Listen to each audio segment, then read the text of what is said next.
আজকে আমরা পড়ে শোনাব শাহরিয়ার কবির এর বহুরূপী বইটির নবম পর্ব। পর্ব ৯, বাঘের গুহায় ইতু। মুশকিল আসান যখন ইতুর হদিশ জানালেন, রাত তখন ১২টা। বাড়ির সবাই রাতের খাওয়া সেরে তার চারপাশে গোল হয়ে বসেছিল। পাড়ার কয়েকজন মহিলা কৌতূহলী হয়ে থাকতে চেয়েছিলেন। জেঠিমা মিষ্টি হেসে শক্ত গলায় ওদের বিদায় করেছেন। রিমকিদের নানি অবশ্য সন্ধ্যার পরই চলে গিয়েছিলেন। মুশকিল আসান অনেকক্ষণ ধরে ধূপ পোড়ালেন। ধূপের ঝাঁঝালো গন্ধ ভরা ধোঁয়ায় গোটা বারান্দা অন্ধকার হয়ে গেল। তার সামনে একটা আয়না রাখা, আয়নার উপর ভূষকালি মাখানো।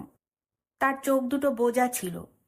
কখনো বিড়বিড় করে, কখনো শব্দ করে কি সব আরবি দোয়া পড়ছিলেন। ঠিক ১২টার সময় তিনি বাংলা কথা বললেন। বাঘের গুহায় আটকা পড়েছে, পালানোর কোনো পথ নেই। ইতুর মা কাঁদো কাঁদো গলায় বললেন, বাঘের গুহা কোথায়? সুন্দরবনে? একটা ঘরের মধ্যে আছে, কোনো জানালা নেই, দরজায় ডাবল তলা দেওয়া। বাইরে পাহারাও আছে। বাচ্চাটা ঘুমোচ্ছে। এখান থেকে কত দূরে জায়গাটা? কিছুক্ষণ চুপ থেকে আয়নার ভেতর কি যেন দেখার চেষ্টা করলেন মুশকিল আসান। তারপর চিন্তিত গলায় বললেন, রাস্তাটা মা চেনা যাচ্ছে না। পুরনো একটা গলি, বাড়িটাও পুরনো।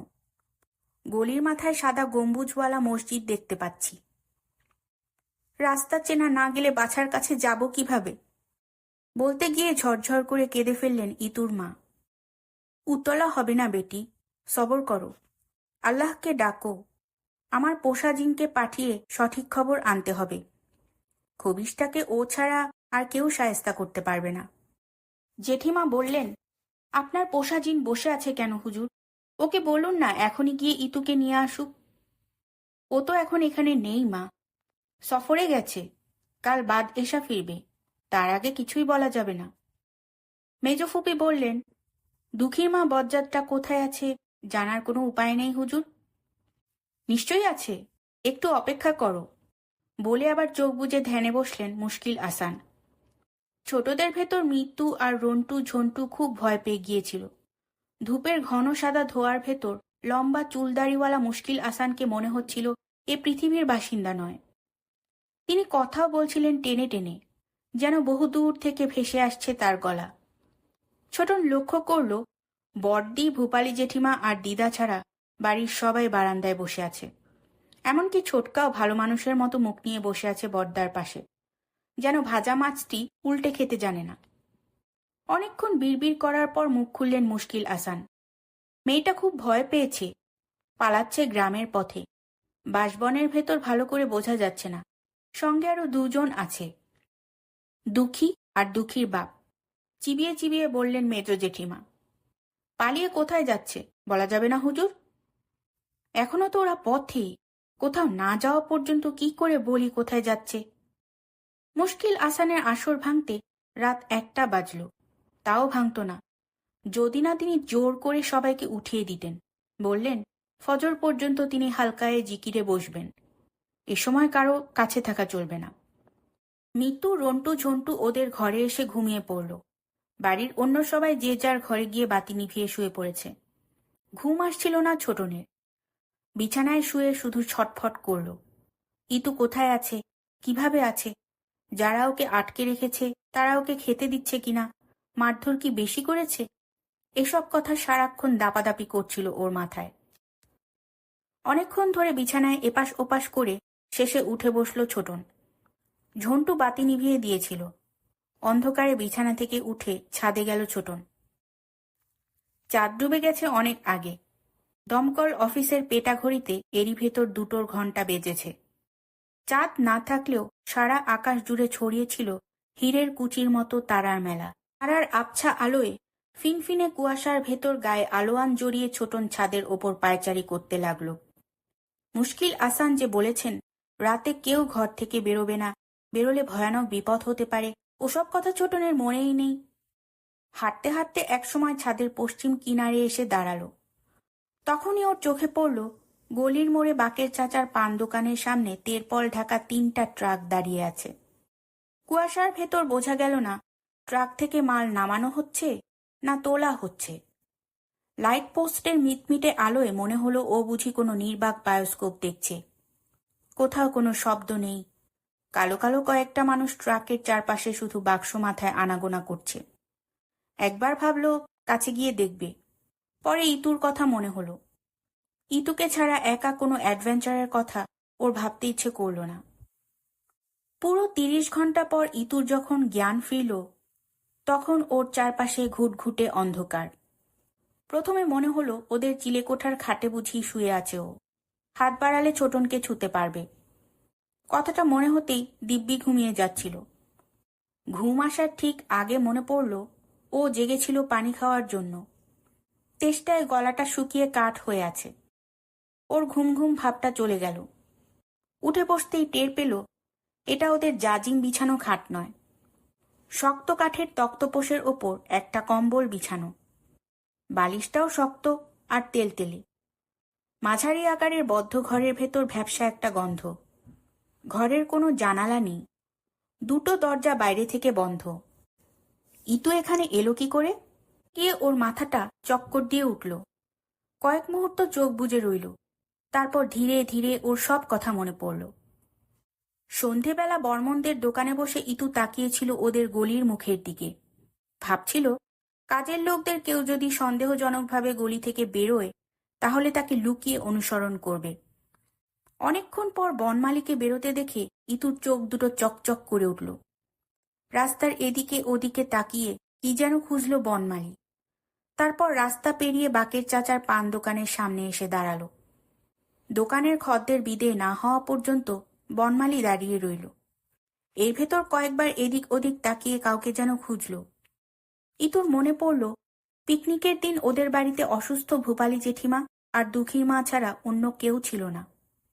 হতে পারে দুপুরে খেয়ে দিয়ে জেঠিমা ঘুমিয়েছেন, আর দুঃখীর মার তো রোজ দুপুরে ২ ঘন্টা না ঘুমোলে নাকি পেটের ভাত হজম হয় না।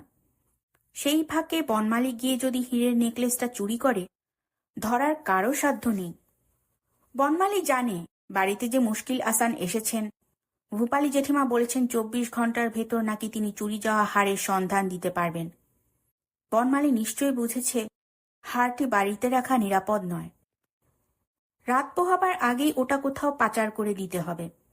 এত দামি হার চট করে তো বিক্রিও করা যাবে না। খোঁজ খবর নিয়ে বিক্রি করতে ১ মাস ২ মাস লেগে যেতে পারে। বাকের চাচাকে একা পেয়ে বনমালী নিচু গলায় কি যেন বোঝাচ্ছিল। তাকে বাকের চাচা বারবার মাথা নেড়ে বারণ করছিল। তবে কি বাকের চাচা হারটা রাখতে রাজি হচ্ছে না? ইতু মনে মনে সিদ্ধান্ত নিল বনমালী এরপর যেখানে যাক ওকে অনুসরণ করবে। বনমালী আর বাকের চাচা নিবিষ্ট মনে কথা বলছিল। বর্মনদের দোকানে বসে থাকতেও অস্বস্তি লাগছিল ইতুর। এর ভেতরে বর্মনদের ম্যানেজার রহমতুল্লাহ ২ বার ওকে জিজ্ঞেস করেছে, কি তুমিয়া সাইঝের কালে এইখানে একলা বয়া বয়া মক্ষী মারতেছ কেলা? পরে আবার বলেছে, রাইত হইয়া গেল, বাড়ির যাও না কেন? কেউ বকা ওকা দিচ্ছে? বনমালী আর বাকের চাচা তখনও কথা বলছিল। রাস্তায় গাড়ি ঘোড়ার শব্দে শোনার কোনো উপায় নেই ওরা কি নিয়ে কথা বলছে। বনমালী গলি থেকে বেরোবার ৮ ঘন্টা পর ইতু দেখল মির্জা এহতেশামের লম্বা সাদা গাড়িটা গলির মুখে এসে থেমেছে। গাড়ি চালাচ্ছিল ড্রাইভার। ইতু ধরে নিয়েছিল এহতেশাম ভাইয়া ওদের বাড়িতেই যাচ্ছে, কিন্তু না, ওদের গলিতে ঢোকার বদলে এহতেশাম মোড়ের ডিসপেন্সারিতে গিয়ে ঢুকল। বর্মনদের লোহার দোকান থেকে ডিসপেন্সারির ভেতরটা পরিষ্কার দেখা যায়। মির্জা এহতেশাম ডিসপেন্সারির মালিকের সঙ্গে অনেকক্ষণ কথা বলল। একসময় তাকে বেশ উত্তেজিত মনে হলো। মালিককে কিছু বোঝাতে চাইছে, ও বুঝতে চাইছে না, বিরক্ত হচ্ছে। কথা শোনা না গেলেও হাত আর মুখ নাড়া থেকে ইতু এটুকু বুঝতে পেরেছিল। শুধু বুঝতে পারছিল না কি এমন ঝামেলায় পড়েছে মির্জা এহতেশাম। ইতুর হঠাৎ মনে হলো এহতেশামের কোনো বিপদ হতে পারে। বনমালীর কথা ভুলে গিয়ে ও তাকিয়ে রইল ডিসপেন্সারির দিকে, যেখানে আরো উত্তেজনাকর দৃশ্যের অভিনয় হচ্ছিল। মালিককে মনে হলো খুবই রেগে গেছে। এহতেশামকে আঙুল তুলে শাসালো কয়েকবার। তারপর ইতু যা দেখল, ওর হাত পা ঠান্ডা হয়ে গেল। পকেট থেকে এহতেশাম ছোট্ট একটা পিস্তল বের করে মালিককে কি যেন বলল। ভয় পেয়ে মালিক ২ হাত ওপরে তুলেছিল, এহতেশামের ধমক খেয়ে আবার হাত নামালো। তারপর ভয়ে ভয়ে ডিসপেন্সারি থেকে বেরিয়ে এসে ঝাঁপ নামিয়ে বন্ধ করে দিল। মনে হলো সুযোগ পেলেই ও ঝাঁপিয়ে পড়বে এহতেশামের ওপর। আর চোখে এহতেশামের দিকে তাকাতে তাকাতে ওর ফোর্ড গাড়িতে গিয়ে উঠে বসল। এহতেশাম ওর পিস্তলটা মালিককে একবার দেখিয়েই পকেটে পুরে ফেলেছিল। মালিকের পেছন পেছন এহতেশাম গাড়িতে গিয়ে উঠে বসল। ইতুর সঙ্গে সঙ্গে সিদ্ধান্ত নিল বন মালিকে নয়, এই মুহূর্তে এহতেশামকেই অনুসরণ করা উচিত।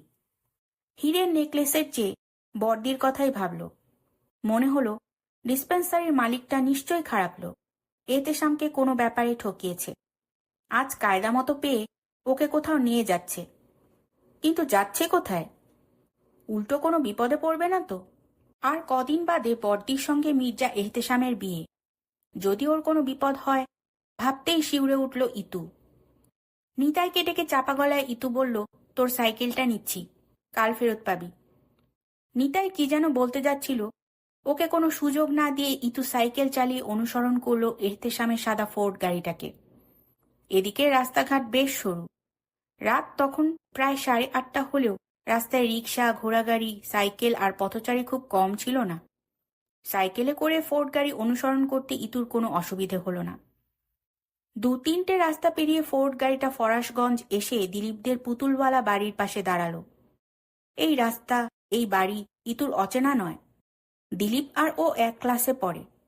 ক্লাস 5-6-এ থাকতে যখন ও স্বপন কুমার সিরিজ পড়ত, তখন প্রায়ই দিলীপের বাসায় আসতো বই বদলাবার জন্য। দিলীপদের বিশাল জমিদার বাড়ির বাপাশ দিয়ে সরু অন্ধকার একটা গলি চলে গেছে ভেতরের দিকে। ইতু আগে কখনো এ গলিতে ঢোকেনি। অবাক হয়েও দেখল ডিসপেন্সারির মালিক আর মির্জা এহতেশাম গাড়ি থেকে নেমে ওই গলির ভেতর ঢুকল।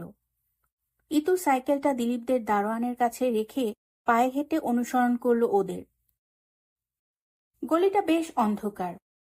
আশেপাশের বাড়ির জানালা থেকে আসা সামান্য আলোয় কালো পথটুকু শুধু দেখা যাচ্ছিল। দিলীপদের 6টা বাড়ি পরে বড় আঙিনাওয়ালা একটা পুরনো বাড়িতে ঢুকল মির্জা এহতেশাম আর ডিসপেন্সারির মালিক। বাড়িটার চেহারা এমন যে পূর্ণিমার আলোয় রীতিমতো ভুতুরে বাড়ির মতো দেখাচ্ছিল। ভূতের ভয় না থাকলেও ওদের পেছন পেছন বাড়ির আঙিনায় পা রাখতে ইতুর শির দ্বারা বেশ সরসর করে ঠান্ডা রক্তের স্রোত বয়ে গেল। মনে হলো সামনে ভয়ঙ্কর বিপদ। দোতলার 2টো কামরায় শুধু আলো জ্বলছে, সারা বাড়ি অন্ধকার। জানালা থেকে এক টুকরো আলো আঙিনায় এসে পড়েছে। গুন্ডাদের আস্তানা হওয়ার জন্য এরকম হানাবাড়ি আদর্শ জায়গা। বাড়ির আঙিনায় ঢোকার পর এহতেশামকে বেশ নার্ভাস মনে হচ্ছিল। কয়েকবার আশেপাশে তাকালো, পেছনেও তাকালো। আঙিনার আলোয় দাঁড়িয়ে তাকিয়েছিল বলে গলির অন্ধকারে ইতুকে দেখতে পেল না। ইতুর মনে হলো মির্জা এহতেশাম এতক্ষণে নিশ্চয় বুঝতে পেরেছে একা গুন্ডাদের আস্তানায় এসে বোকামি করেছে। এসে যখন পড়েছে, পালিয়েও যাওয়া যাবে না। এটা ভেবে একরকম মরিয়া হয়েই সে ভেতরে ঢুকল। ইতু যথারীতি অনুসরণ করল ওকে। এহতেশাম ঘুণাক্ষরেও টের পেল না। দোতলায় ওঠা সিঁড়ির কাছে এসে ইতু টের পেল বাড়িতে আরো একজন আছে। দোতলায় কয়েকজনের গলা শোনা যাচ্ছিল। কাঠের সিঁড়ির উপর পা রাখতেই ক্যাচ করে একটা শব্দ হলো। ভীষণ ঘাবড়ে গেল ইতু। সবকটা সিঁড়ি যদি ওর পায়ের ভারে শব্দ করে, তাহলে বাড়ি শুদ্ধ সবাই টের পেয়ে যাবে। দ্বিতীয় সিঁড়িতে খুব সাবধানে পা ফেলল। কোনো শব্দ হলো না। ইতুর বুকের ভেতর ঢিপ ঢিপ করছিল। চুপচাপ দোতলায় উঠতে না পারলে ওর দশাও নির্ঘাত মির্জা এহতেশামের মতো হবে। ওর কপাল ভালো, মাঝের একটা সিঁড়ি ছাড়া আর কোনো সিঁড়িতে শব্দ হলো না। দোতলায় উঠে আশেপাশে তাকিয়ে দেখল ইতু। সামনে টানা বারান্দা, ডান দিকটা খোলা। বাঁদিকে ঘরের দরজাগুলো সব বন্ধ। শেষ মাথায় ঘরের দরজা সামান্য ফাঁক করা। সেই ঘরেই আলো জ্বলছিল। বারান্দায় দরজার ফাঁক দিয়ে সরু এক চিলতে আলো এসে পড়ছে বারান্দায়। পা টিপে টিপে সেই ঘরের দিকে এগিয়ে গেল ইতু। ঘরের ভেতর চাপা উত্তেজিত গলায় কারা যেন কথা বলছে। ইতু আরো কাছে যেতেই একটা কথা পরিষ্কার শুনতে পেল। বাঘের গুহায় পা দিয়ে কেউ জান নিয়ে ফিরে যেতে পারবে না। কথাটা যে মির্জা এহতেশামকে উদ্দেশ্য করে বলা হয়েছে, বুঝতে অসুবিধা হলো না ওর।